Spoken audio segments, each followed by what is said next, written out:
За сексуалното злоставување на 13-годишната малолетничка, директорот на домот 25 мај вели дека чувствува морална одговорност. Во телефонски разговор за телевизија 24 најави дека во понеделник заедно со министерката Мила Царовска ќе излезат со повеќе детали за случајот кој ја вознемири Македонија. Јас од морален аспект секако дека осеќам одговорност и тоа не може да ми е сеедно.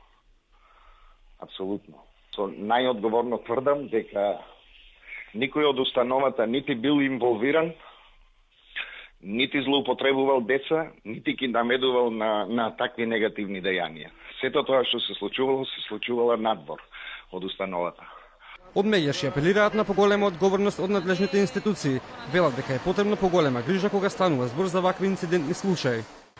Пред се бараме одговорност од институциите, како за поединечен случај, така и начално. Значи би требало да се во најкраток можен рок види што точно се случило, како било возможно тоа да се случи, кој се инволвиран, меѓутоа исто така и одговорност кај оние кои што требале да знаат, а не знаеле доколку тоа се установи што се случува.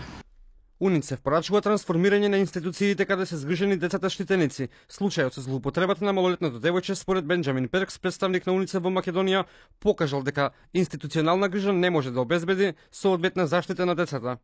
Токму затоа владата, Европската унија, УНИЦЕФ и другите партнери работат заедно на трансформирање нови институции и изгрижување на децата во семејна средина, каде што секој дете ќе добие соодветна грижа, љубов и посветеност, нешто што сите ги очекуваме за нашите деца.